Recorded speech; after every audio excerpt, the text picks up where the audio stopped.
Hey, Larry Thomas here, aka the Soup Nazi from Seinfeld, and I am excited to be joining Envision Flight in San Diego. And I will be introducing your next speaker. He will be sharing his new ATP-CTP program. The president of 1StepPrep, Joe Munoz. No soup for you! Morning, everybody. Appreciate you all. The first thing I'd like to do this morning is get acquainted with you all, if you don't mind. So on the count of three, I'd like to hear what your name is. Can I get off the stage real quick? Is that legal to do? One, if you would, on the count of three, I want to hear what your name is. I want to get a little acquainted with who you all are, if you don't mind. So one, if you would, two, three. Nice to meet you.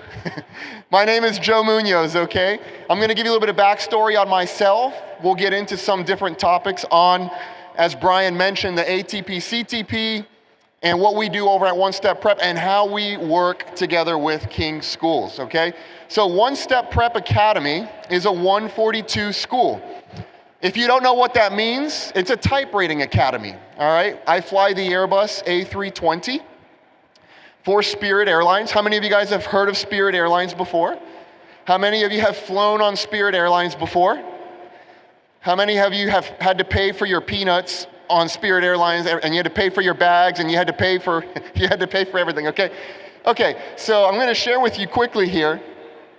Here's a picture of myself in front of an A320, and this is the current aircraft I fly. This is also the aircraft that I teach at Spirit. I'm in the training department.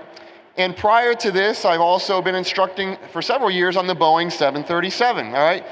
Anyone flown on a Boeing 737, I'm sure, before? Excellent. So in addition to that, a couple books I've put together: Flight Plan, Type Rating Playbook to Success. And fortunately, I've been honored and very humbled to be featured in John and Martha's Sky Kings book, and also in several issues of Flying Magazine. And so with that, what I'd love to share with you today is how do we elevate training as a whole in the industry? And training to me is something I'm extraordinarily passionate about. And I did not know that I was going to be passionate about training. And so what I'd like to do is show you this picture here. Let's do a little morning trivia, if you would, okay? How old do you think I am in this picture right here? How old would you say I am here? Okay, Martha says 16. Anybody else for a free trip to Hawaii in a brand new Mercedes-Benz? Okay, how old do you think I am? And this is my first flight lesson right here. 14? Okay, we're getting in the neighborhood. In this picture, I am actually 13 years old, okay?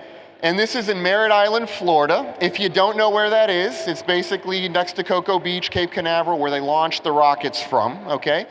So here I am, and if you would have asked me, in this picture, am I interested at any point in instructing or teaching or doing any of this stuff? My answer would have been a resounding absolutely not. I am not, by no stretch of the imagination was I interested. In fact, in my mind here, what I thought I was gonna do is, you know what, I'm gonna go fly a wide body 777 for maybe American, because my dad was an engineer for American Airlines, and that would be my life, right? I'm not gonna be doing anything in terms of instruction. Well, when you fast forward here a few years, I end up with this picture. See if you could find me in this picture. Okay, I'm the gentleman there right in the front with the suit on. How old do you think I am in that picture? Let's take another poll here real quick. For another free trip to Hawaii. 21, okay? I'm 21. Now, in this image, this is Lima, Peru. I'm teaching Boeing 737 ground school to Peruvian Airlines. This is 22 some odd candidates that we had for Peruvian Airlines. And what's amazing is I never would have thought ever that I was going to be teaching anybody, let alone doing type rating instruction. And that's pretty much what dominates most of my time today, is instructing type ratings on the 73 and the 320. And so with that, I'd like to share a couple things, in my opinion, on training effectiveness. Okay, the first one is we gotta be able to meet the student where we are. In addition to that, or where they are, better said, be able to have a superior facilitation, and finally, quality courseware. Now, in addition to what I do at Spirit Flying, I'm also, as I mentioned, in the training department. I do interviews over there. I do video production. I do many, many different things over there. And one of the things that we're seeing industry-wide as a trend is that we have an increasingly number of lesser time, total time pilots applying to airlines and places where they're going to be flying a 737 and an A320 right away. And what happens with that, is it possible for somebody to be properly equipped with relatively low experience in only GA background to fly an A320 or a 737, okay? And the short answer to this is yes, it is very much possible. The only thing is, what they lack in experience must be made up for with preparation. And in addition to that, a very, very, very good instructor to facilitate properly. Now, this morning I was listening intently to a gentleman that we all heard by the name of Josh, who was talking about the sim and the importance of utilizing a simulator, and in addition to the importance of utilizing a simulator, a quality CFI to facilitate properly that instruction. Because it really makes all the difference in the world when you have a high caliber, high quality instruction being delivered from somebody. And with that paired with quality courseware, you'll be able to make some incredible things happen, even with a lesser time pilot. And so I'm going to take you here to this image for a second. Let's do a quick little poll. I'm into many, many polls this morning. If you had to guess which guitar on the screen is a higher priced guitar, which one would you guess? Is the left one the more costly, or is the right one the more costly? Which one do you think it is? I think you said your name was Ken, right? Well, I couldn't hear you, man. Cameron, brother. Okay, Cameron, let me ask you a question, man. For a free trip to Hawaii in a brand new Mercedes-Benz. Okay. On Spirit, okay. Which guitar do you think is the higher price one? You think the left one is? Okay, what do you think it is, Giovanni? The left one or the right one? The right one? Okay, good. So we're 50-50 split, right? Okay, so here's what I'm getting to, folks. The guitar on the right is about a $3,000 guitar. Now, if you're wondering how guitars have anything to do with training and aviation and instruction and facilitation, I'm going to tie it all up here with a nice bow in just a second. So the guitar on the right is about a $3,000 guitar. And the guitar on the left is about a $50 beginner's guitar. Now, why do I say that? Because does anybody here play guitar by chance? Anybody? Perfect. Okay, I'm going to raise my hand because I happen to play guitar. I play drums. Here's the reality of it. If we take an amateur, mediocre guitar player and put them on a $3,000 piece of hardware, which is that guitar on the right, it probably still would not sound as good as a professional guitarist on a $50 product. You understand what I'm saying? It's still going to sound better on a cheaper instrument with somebody who knows how to play it well than somebody who doesn't, and they're playing a very high value instrument. And so how do I parallel this now into training? It doesn't matter the courseware as much as the facilitator. And it makes a world of difference when you have somebody as an instructor who knows their craft well, and not only has content that they can deliver, but they have charisma. They're content and charismatic. They prioritize connection over the lesson. They are bridge builders. They can simplify the complex. How do you take that? To me, that's an effective communicator right there. And that's somebody who can articulate well and connect very well. And that is how you can actually take someone with relatively low experience and properly equip them to summit Mount success. Because as we're learning universal life principles this morning, and I love what John and Martha King were talking about on the entrepreneurship stuff, you know how you climb a mountain? You put one foot in front of the other. That's the first thing. It takes intentionality, right? So it takes intentionality. You know how you grow biceps like this? You do reps, okay? It takes intentionality. It's funny because usually when I show up to ground school and I teach a lot of classes, the first question people ask is if I'm going to make them do jumping jacks or something, okay? Not going to happen. So with that being said, okay, intentionality and the right tools. You're not going to summit Mount success without the right tools. By the way, you're not going to summit success by sliding, because you can't slide your way to a mountaintop. You can only climb it.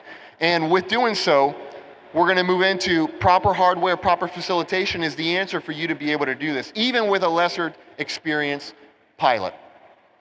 So AX3 Instruction was born, and AX3 Instruction is the following. The first logo, the first company you guys saw, which was 1StepPrep Academy, that's a type rating center that I opened up. We operate with an instructor staff of 15 in Miami, an admin staff of 6, and what we do is we issue 737 and A320 type ratings. That's what we do down there.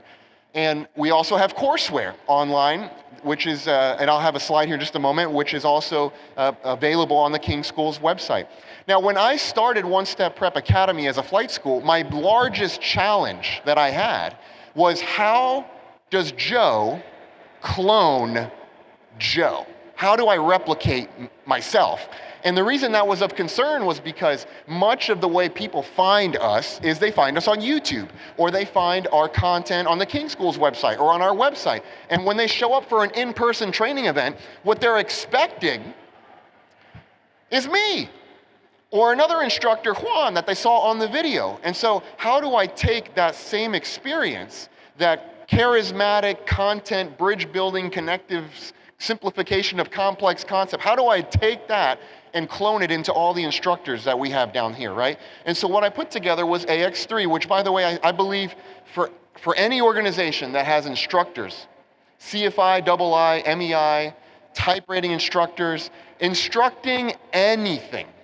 If you want to go from my opinion, the difference between ineffective instruction to connective communication, this program is the solution to elevate your connective communication ability. It's centered around 3 A's, the first of which is attention. There's 4 principles to this. Attention, get it, keep it, deliver the message, ensure it was perceived as intended. Let me say them again a little bit slower. Attention, get it, keep it, deliver your message, ensure it was perceived as intended. Number 2, awareness. I have to have a high enough level of awareness, both self and situational, to understand, number 1, am I doing the first thing well, which is getting and keeping attention? Number 2, my own understanding of the material that I am teaching. In the world, how many of you in here have a type rating on any airplane? A type rating. Okay, perfect. I know that you've got type ratings here, very good. For anybody who has been through type rating training, what you're gonna figure out quickly is that you basically take what seems like 20,000 pages of manuals, you cram it into your head in 20 days, and by the way, here's all of your 20 books. Good luck, we're all counting on you. This is what it feels like. For anybody who's gone through type rating training, you can relate to what I'm sharing with you here, right? And so as an instructor in that environment, and really in teaching anything, your ability to take a relatively complex system and simplify it is directly related to how well do you yourself understand it. If you understand it, you can simplify it. If you don't understand it, you can't simplify it. And if you can't simplify it, you're not going to be very connective, because when you get lost in complexity, you get lost, everybody gets lost, because they're not even listening to you. So you become the tree that falls and is never heard because no one's listening anyways. You follow what I'm saying? So you got to be able to simplify the complex, and this is the awareness piece of this. And the third piece is the accountability. What does accountability say? That says, if I can't get and keep attention, it's my fault. Okay? If I don't have a high enough level of understanding of the material that I'm delivering, it's my fault. If my students are not having the success that I would like for them to have, I'm going to hold myself accountable for that. And guess where the best training outcomes lie? Where the student and the instructor feel highly accountable mutually for the training success. That's where you're going to find the best training outcomes. And so we deploy this AX3 to all of our instructors at the Academy, and it's something that also right now we're working with. I'm going to throw out a few names of airlines you may know. Northern Air Cargo, Atlas Airlines, okay, 747, 777 operator, Global X, A320 operator. We're putting all of their instructors through this, and it's needed now more than ever in the industry when we have lesser and lesser experienced pilots making their way into the modern cockpits of airliners. Let's go to the courseware for a second, okay? You've got this courseware, the 320, 737, oral prep, and sim prep. Earlier I was talking about the facilitator, the instructor, a very large piece of the puzzle. And in addition to that, the courseware is a good piece to the puzzle as well. Now, why do I say that? Well, because if you take a highly equipped and very proficient guitar player and put them on a very good piece of equipment, a good guitar, you're going to be in for a good performance. And so when you're looking at the world of training, what you really need is somebody who's a good facilitator with good materials to properly equip the end user, which is the current student body out here that we're training in the modern day cockpit. The world of 142, this is my specialty right here, okay? And 142, it's very close to 141 by numbers, but it's a world apart by what we actually do. The 141, as you well know, is your primary training, private instrument, commercial, multi. And then just one number away is 142, and we really do nothing with private instrument, commercial, multi, but frankly, all we do is type ratings. And in addition to that, we do what is now referred to as ATP-CTP. Many other specialty curriculums. What is a specialty curriculum? This would be things like RVSM, Cat 2, Cat 3 operations, cold weather operations. These are what we refer to as specialty curriculums. Now let's talk about the ATP-CTP course for just a moment, okay? The ATP-CTP course, how many of you have heard of ATP-CTP? Anybody heard of the ATP-CTP? Okay, you know exactly what it is? Basically, if you want to acquire an FAA ATP multi-engine license in today's world, you're gonna need to complete an ATP-CTP course. And the CTP course was really born out of the Colgan 3407 accident in 2014. So it was a very unfortunate Q400 that crashed up in upstate New York in Buffalo area. And the result of that was the FAA said, hey, you know what, we really need to do something to equip these lesser experienced pilots that are not exposed to the world of swept wing jets. And primarily, by the way, on that note, one of the main things that we see in training that lower time pilots have trouble with is energy management. Okay, what does that mean? That means slow down, go down in a jet, all right? One of the, like for example, even this citation behind me, this is actually relatively straight wing, so it'll slow down better than the Airbus I fly. But when you're coming from one of these Cirruses out here, or any one of these straight wing, piston, or turboprop type platforms, we really see a deficiency in the ability for the crew to get the aircraft stable at 1,000 feet, fully configured, because they're not sure how to get this slowed down, and it's like a freight train with no brakes. That's what it feels like the first time you're flying one of these. So some of these concepts of aerodynamics and meteorology and jets as a whole are discussed in the ATP-CTP. And the ATP-CTP course, by the way, the breakdown, in case you're wondering, okay, it's a 4-day ground school. It's 4 hours of fixed base sim, followed by another 6 hours in a full motion sim. The whole thing takes about 6 days. And the irony of the course, get ready for this, the irony of the course is that it doesn't actually prepare you for the ATP multi-engine written test. So you go through this 6-day course, and then you have to take the written test, of which you haven't really yet been prepared for the written test. And this is where test preps, such as the King School's test prep, come into play. Now that test prep is one that I'm proud to say over at our academy of 1StepPrep Academy, we're actually going to begin utilizing this test prep the very moment, which I suspect is going to be, it might be actually this morning. I was sitting at the table back here checking my email every couple minutes because we are probably moments away of the certification of our ATP-CTP course. And the CTP course, if you're not familiar, the revision process to get this formally approved at a 141 or a 142 school is quite lengthy. And it's one that we've been at for the last 13 months, just over a year. And so we finally submitted our final revision. And I think any moment now, likely this week, we're going to be having this formally approved. And the intent is to very much take the test prep from the King Schools program and utilize it and give it to all of our students that are coming through the ATP-CTP program with us over at 1StepPrep Academy. And so with that, I'll conclude much of what I was sharing here with you today by saying basically this. As we move into the industry right now in the state of hiring lesser time pilots, and I can tell you every time I do an interview over at Spirit where I fly, it's not uncommon to receive several candidates. We usually do about 32 to 35 interview candidates in a one-day span.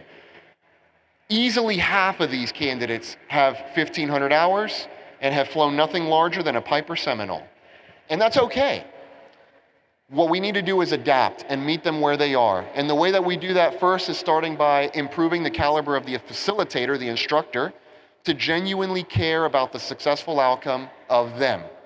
It's having as John and Martha King put very well and articulated well, having a them focus and being you-centered. And it's amazing because much of my success as an instructor, I would humbly say, is from that. It's genuinely from putting them first. It has nothing to do really with me. I always thought all I wanted to do was fly airplanes for the rest of my life. And you know what? I'm thrilled that I'm doing that. But at the young age of 24, when Spirit hired me, I'm sitting in the cockpit and I look out the window at 35,000 feet and I realize I'm here. Now what? I got 40 more years of sitting here doing this. Okay, this can't be it. There's no way. And so I think what's interesting in life is that first you're asking the question of how long is it going to take? And then eventually you start to change your question into how far can I go? And the how far can I go question is what has motivated myself and the team that we have at 1StepPrep to not only develop the online material, but also try to make a meaningful impact in the industry to do our piece and hopefully ensuring safer skies so that we can all travel and our family and our colleagues and our friends and loved ones can travel safely out there. And you can get on board an aircraft with all confidence and know that you have a highly trained and well-qualified crew. So with that, Joe Munoz is my name, 1StepPrep Academy. Very thrilled, very honored and humbled to be here with the legendary kings themselves. I appreciate all your time, your attention, and I very much look forward to being able to do something with you all here in the future, all right? I'm back. I'm going to be back here walking around. I'll have my business card. I'd love to meet all of you and pass it out. We can exchange and transact and be able to get phone numbers and put faces to names and what have you. So again, very much appreciate you all and thank you for your time and have a great morning and a great time here at the Symposium.